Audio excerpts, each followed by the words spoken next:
In a stunning announcement this week, it was revealed that Milli Vanilli, the long-haired teen pop idols, are fakes who did not perform any of the singing on their Grammy-winning hit album. The real singers' identities have been closely guarded until now. I do all of Milli's parts, and my wife here does Vanilli. This is an amazing revelation.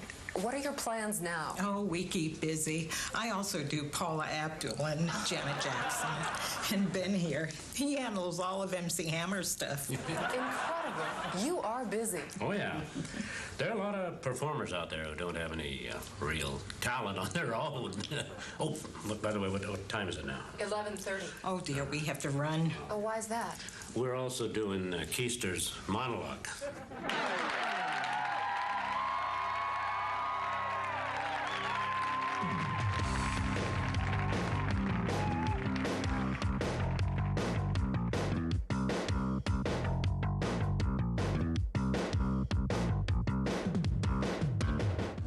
This is Almost Live, where Thanksgiving is coming up, a warm and traditional time of turkey and dressing and sweet potatoes and cranberries and crab cakes and cornmeal mash and pig's feet and tongue and beef brains and goat eyes and... Look, why don't you just drop it?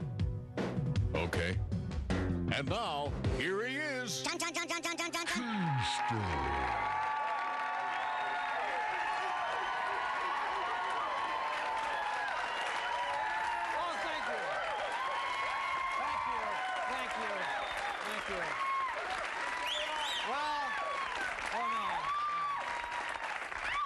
Well, what do you know? The Apple Cup between the University of Washington and Wazoo was played today, and once again, the Cougars lost. Oh, well, you know, yeah, a lot of sad faces here in Seattle about that. Apparently, the Cougars have been having a lot of trouble recruiting players since Idaho raised the drinking age to 21, which is the big problem there. Actually, Wazoo, you may have saw this today if you watched, tried an interesting strategy this year. They attempted to delay the game by phoning in a bomb threat, which is true. The plan backfired, though, because as one of the Cougars said, hey, we're always bombed anyway. So, you know. The other big college news is that the tuition is going to jump next year. You may have seen that on Wednesday, the state announced that students, or more accurately, their parents, are going to have to shell out some big bucks to stay in our institutions of higher learning. But that's good, because they're going to use that money to fund some terrific new projects at colleges and universities around Washington. For example, at Evergreen, they're going to commission a bronze statue of Jerry Garcia, which is good. They're going to buy Birkenstocks for the entire senior class. And they're going to establish a new degree program in MFHS, Master of Fine Hacky Sack, which is good. At the University of Washington, they're going to find a cure for husky fever. They're going to bring beginning professors' pay up to the level of Dick's Drive-In. Most important, they're going to get that smell out of the IMA building. At Washington State, they're going to buy some more cows. They're going to pave the road into town, and they're going to go drinking. Yeah. Yeah. All right. A lot of beer money there. A lot of beer money.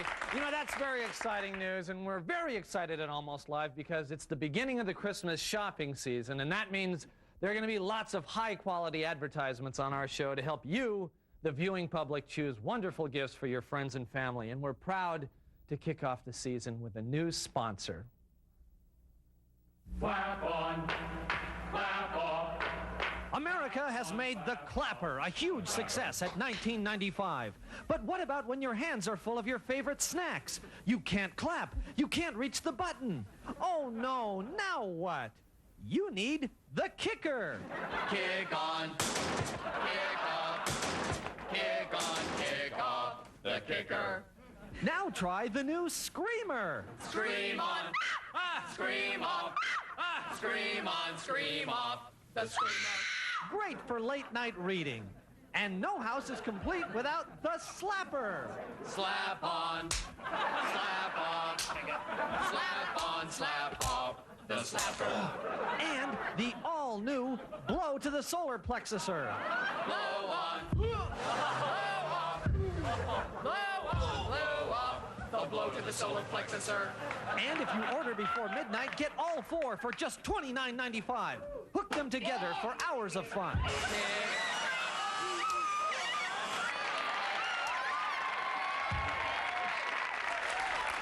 all for your shopping pleasure. Stay with us. We've got a great show, and we'll be right back.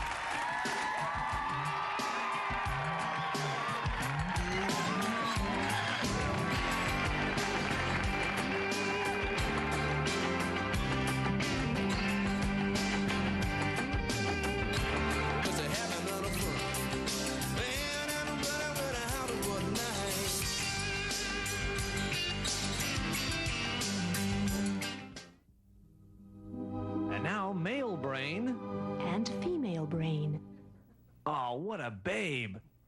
Bad shoes.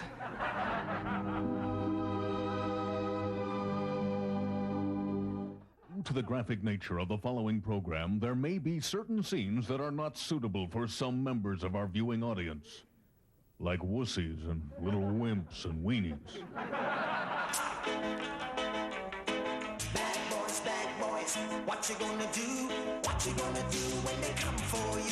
Bad boys, what you gonna do? Cops on Mercer Island. Yeah, you know, a lot of people think of Mercer Island as just some sort of, playground for the rich. But the fact is there's a lot of serious crime here. Got to do a lot of police work. Yeah, we've got a 1047 down at the yacht club. Officer requiring assistance. Roger, this is 203. I'm near that area. What intersection is that? Oh, hold it. I see him. Hold on. What are you saying? It's not the real stuff? Is that what you're saying? All right, hold it. Hold it. What do we got here? Evian at all. Hold it. Okay, Dad, this individual says that this gentleman sold him some water, and it's not actually Evian water. You're saying this guy isn't is Evian. ripping What are you water. selling? Yes, it's Evian water. This is Evian water. Yes. You're selling Evian water. Absolutely. All right, let me try it out here.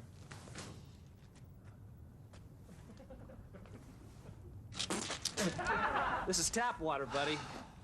You're selling tap water. Where did this come from? Came from the Mount Blanc region of France. That's Mount Blanc. You know, it's illegal to drink tap water in Mercer Island. This is a very serious crime. Hey!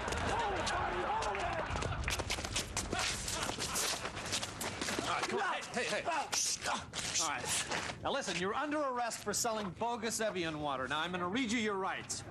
You have the right to remain silent, although you can discuss real estate and boat taxes. If you don't have an attorney, we'll go down to the yacht club and we'll get you one. You have the right to have your colors done before any questioning. Now, do you understand each of these rights as I've explained them to you? Yes, I do. You want a latte? Yeah, tall single. All right. Give me this thing. Let's go. Yeah, you know, this is a beautiful place. You're not going to find a more beautiful town anywhere in the world, but more important, it's friendly. The people here are very friendly. Whoa, what do we got here? What do we have here? Hey there, buddy. Hey. Hi. Hey, hi, how are you? Fine. Where are you from? Just down the street here. You live in Mercer Island? Oh, yeah. Well, I guess you could answer me a few questions. When did BMW go to fuel injection? 78. Okay, what's the best ski resort in Colorado? Like Placid. Buddy, you're not from Mercer Island. Where are you from? Kent. Yeah, I thought so. Hey, listen, you know, we don't allow people from Kent in Mercer Island. You knew that. I'm going to give you a warning this time. Okay. I'm going to just wait over here. All right, just stay right here. I'm going to call for the evacuation bus to get you out of here, all right? You just stay right there. I don't want to see you here again, okay? Okay. Just stay right there. Thank you. I mean, you know, the guy's from Kent. I feel sorry for him. It's sad, you know, but we just can't have that sort of thing on Mercer Island. Yeah, we have a domestic dispute on the corner of 49th and Island Crest Way. 203, Roger. Man, domestic disturbance. That's the most dangerous call you can go on. It's very scary. I lost a partner on one of those. I don't know what the problem is. It's right there. You can see the ball. No, it was outside the line. No, you always do this. You never know. It was outside the line. Whoa, what's... Hey, time! Now, what's the problem here? I had a perfectly good line of ball. Outside the line. It was outside the line. Look, you got time. Now listen, under these circumstances, there's no referee here, but by the bylaws of the city of Mercer Island, I can make these decisions. Now, you two are going to have to play the point over. No! ball. We're not playing the ball. It was outside the line. You'll play it over. You are so confident it was outside the line. I can't believe it was outside the line. Freeze. Now play the point over. Deuce. What you want, what you want, what you gonna do? Cops on Mercer Island.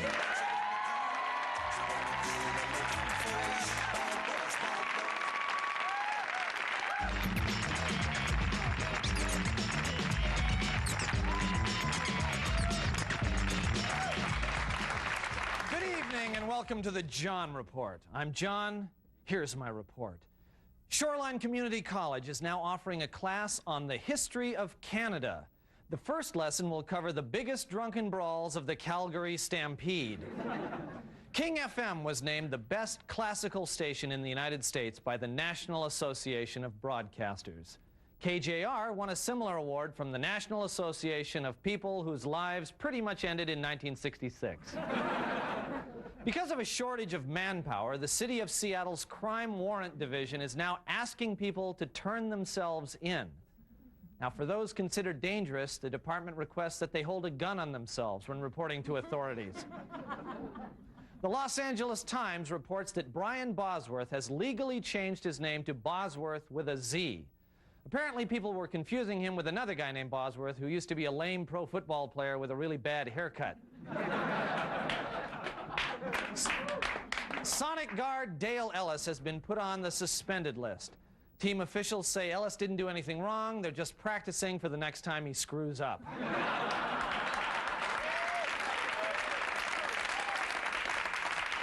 A new report says that the Seattle schools are good but have bad leadership. When asked about the report, leaders were sort of withdrawn and preoccupied with their own concerns. Fur Island is drying out. It had been flooded last week. Residents want to thank everyone who pitched in, and they look forward to seeing all of us next year. Last week's $12 million lotto jackpot was won by an Everett truck driver. He said that his lifestyle won't change, but now he'll be able to afford some really cool mud flaps. Oregon State University quarterback Fred Schweer was arrested for shoplifting a Penthouse magazine. In his defense, Schweer said he didn't have any money with him and there was this really great article he wanted to read. Finally, a man was arrested after threatening to blow up 3 QFC stores. A company spokesman said from this point on, QFC will sell only decaffeinated coffee. This has been the John Report.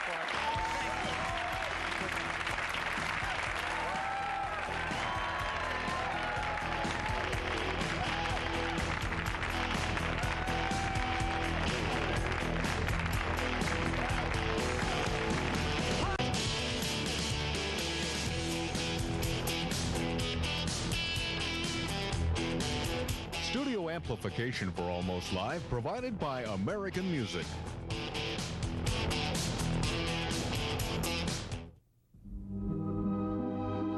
Look at that extension. Oh, he's absolutely floating.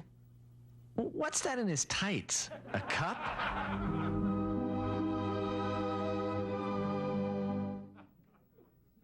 Hello, I'm Michael Jordan. I've been asked to endorse a lot of fine products, and I've just been asked to endorse King Television's Almost Live show. No way. No.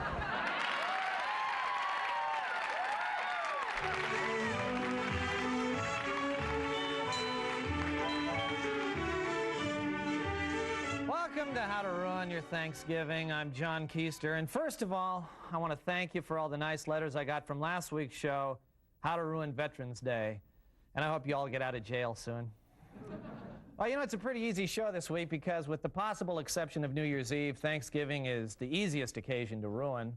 But if you need a little help, I'd say try these tips. You might try inviting your Mormon boss, his wife, and an atheist coworker, and then start things off with a Thanksgiving prayer to Muhammad. Remember to vacuum during all football games and put Thai food in the Jell-O. Yeah, as a matter of fact, you may want to adjust these tips to the meal served in your area. You know, the Thanksgiving feast is different in different parts of our great state.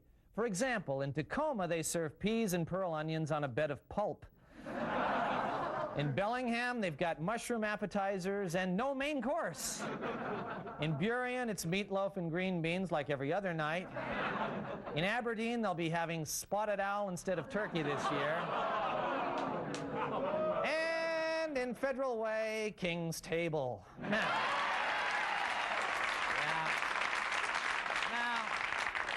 one of the easiest and most effective ways to ruin Thanksgiving is through the creative use of guests. Now, for maximum effect, make sure your guest list has some variation of the following.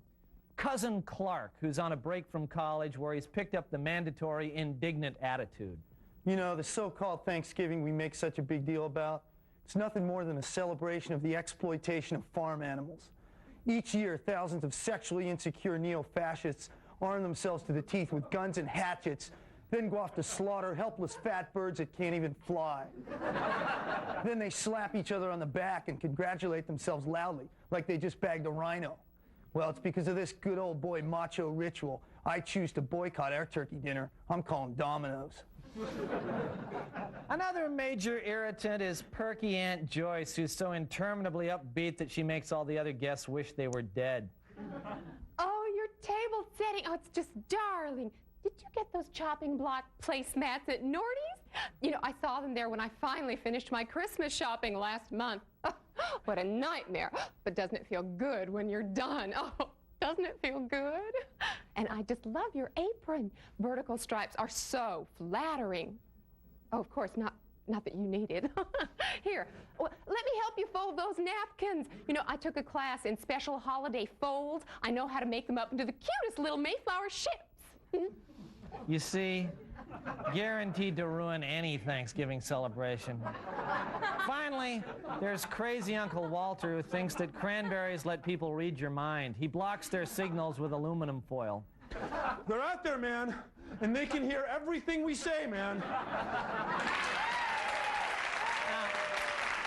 You see how easy it is? Now, a surefire method to put a kink in any Thanksgiving is to produce a football. Now, this will ensure that at halftime, a bunch of 30- and 40-year-old guys will grab it, run onto the lawn, and cause injuries that'll plague them for the rest of their lives. They'll writhe around in agony at the dinner table, but as long as they're around each other, they'll pretend it doesn't hurt and try to eat with movements that won't cause the pain to flare up. And that brings us back to eating. You know, there's a lot of food to eat on Thanksgiving, but more important, there's lots of food to avoid. You know, everybody tries to dodge the canned cranberry sauce. Well, make your guests deal with it. Start a new tradition, the sauce toss. Everybody has to toss it to one another. Whoever drops it has to eat it. Yeah, that ought to liven up the party. And then there's always arguments about how to cut the turkey. Well, I say push it a little farther. Try my way. The gobbler piñata. Yeah! All right. Whoa, look out, Bob. Look out, Bob. Yeah! Well, that ought to do it. That ought to do it. And stay with us. Watch my show next week, How to Ruin Christmas. We'll see ya.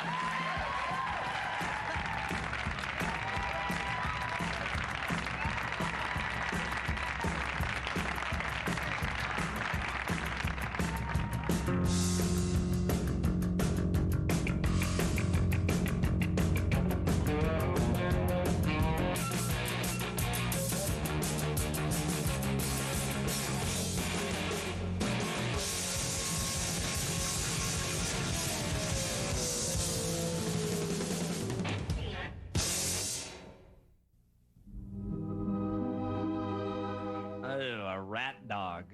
Ew, a rat dog.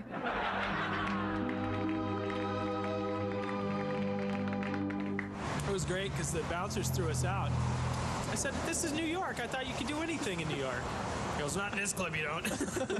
I checked the air in the tires. I checked the windshield wiper. I checked the oil. See, but the thing is, you didn't check the air in your brain. Did we leave those girls there? I think so. I don't remember us. We had to go find Mike. He was stuck at some girl's house puking. That's right. We're stuck in Portland, and everybody hated Rob, so nobody gave him a ride. Drink away. Who was that baby with last night? That was my brother. Levi's 100% cotton rockers. If you're not wearing rockers, you suck.